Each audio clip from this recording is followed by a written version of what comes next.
Merci beaucoup d'être ici, à Peyrin.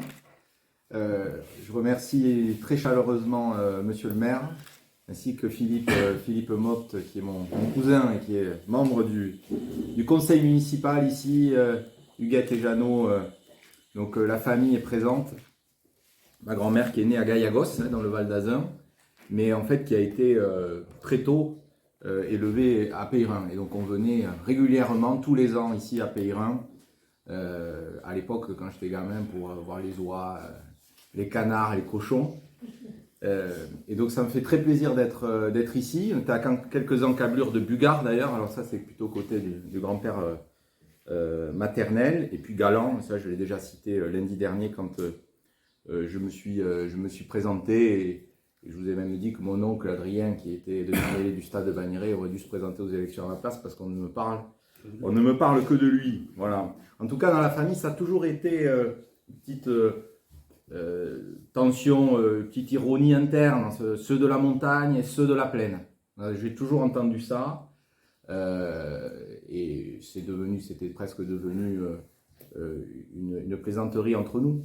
Mais au-delà de la plaisanterie, on est là avec Gaël Valin parce qu'on veut être les représentants de tous les Hauts-Pyrénéens, de plaine et de montagne, et certainement pas d'un camp plutôt que d'un autre, et donc toutes ces frontières invisibles, les faire sauter.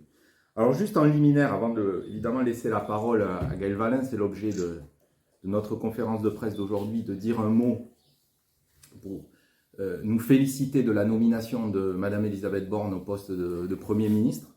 Je pense que c'est vraiment le meilleur choix possible pour la France. C'est une femme d'une grande compétence, une travailleuse acharnée, qui a pratiqué le dialogue social dans différentes responsabilités en tant que préfète, à la tête de la RATP notamment, et puis dernièrement ministre du Travail. C'est une femme de gauche, social-démocrate, qui appartient à l'aile gauche, au pilier gauche de la majorité, ce qu'on appelle territoire de progrès, tout comme nous. Et puis évidemment, 30 ans après Édith Cresson, c'est un magnifique signal qu'enfin nous ayons une femme Premier ministre. Et ce que nous souhaitons, c'est que ce ne soit d'ailleurs plus un événement. Vous savez que le président de la République a fait de l'égalité homme-femme la grande cause de son premier quinquennat, et à nouveau la grande cause de ce second quinquennat. Et je pense que cette nomination va envoyer un signal très fort à toutes les femmes du pays de ne surtout se donner aucune limite. Notre objectif, qui est encore, cette motivation est encore renforcée depuis hier et cette annonce, c'est de lui donner une majorité à Madame Borne pour qu'elle puisse agir pour le pays et pour nous, pour les Hautes-Pyrénées. Alors, Gaël Valin va se présenter. Juste d'un mot, vous dire à quel point je suis heureux qu'elle ait accepté d'être avec moi en tandem pour ces élections législatives. D'abord parce que c'est la politique au sens noble telle qu'on l'aime et telle qu'on a envie de la pratiquer. Elle était présidente de l'association des commerçants d'Argelès-Gazost. Ça a été par le projet qui a été porté ensuite à l'idée de proposer quelque chose pour la ville.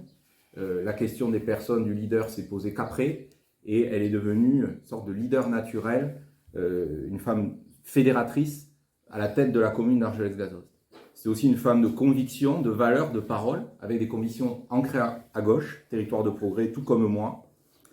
Élue donc nouvelle de terrain, mais aussi chef d'entreprise, commerçante, avec des responsabilités à la Chambre de commerce, et qui est très attachée au sujet de développement économique équilibré et sur d'autres questions comme les déserts médicaux. Donc vraiment, je la remercie pour son choix, pour son courage, et je pense qu'à deux, nous formons un bon tandem pour tous les Hauts-Pyrénéens, tandem solidaire, complémentaire, et on est vraiment résolus à travailler ensemble. Pour moi, le suppléant n'est pas à être juste pour la campagne ou sur la photo.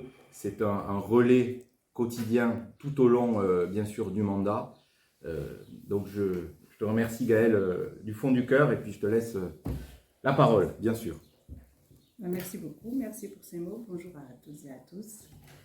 Moi, je suis ravie de t'accompagner, Benoît. Alors, je suis ravie parce que j'ai depuis quelques années une approche justement de terrain et que je suis très contente de partager avec toi parce que cette approche de terrain doit être mise au profit d'une évolution et d'un progrès. Et c'est en ce sens que je te fais confiance pour la mener à bien, que tu es quelqu'un d'audacieux, de très tenace. Donc je pense que les sujets que nous déciderons de porter ensemble, tu les porteras jusqu'au bout, j'en suis convaincue aujourd'hui. Et c'est à mon avis ce qu'on demande à un bon député, c'est justement d'avoir ce lien entre le terrain et l'approche, on va dire, plus théorique. Et ce tandem me paraît effectivement être un atout, puisqu'on allie ces deux forces qui peuvent être majeures à mon avis.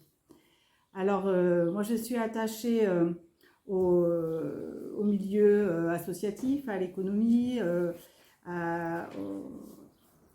au milieu, on va dire, qui réunit les forces actives de notre territoire. Je pense que les politiques territoriales telles qu'elles ont été présentées par Emmanuel Macron et mises en œuvre, comme Petite Ville de demain, territoire d'industrie et cœur de ville, sont des outils formidables dont nous pouvons nous saisir pour participer au progrès et pour sortir nos petites communes, comme nos communes un peu plus importantes, d'un endormissement et des fois aussi peut-être d'un vieillissement.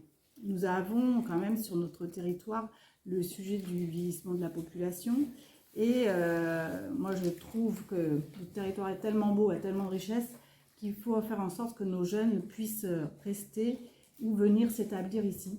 Donc se saisir des outils comme des tiers-lieux, des aides aux tiers-lieux, mais aussi l'accès à la santé pour tous avec la multiplication des maisons de santé.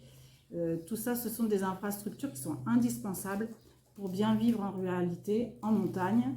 Et donc, je pense que c'est une chance formidable qui nous est donnée, si on saisit cette chance, effectivement, en donnant une majorité présidentielle. Je pense que c'est vraiment important.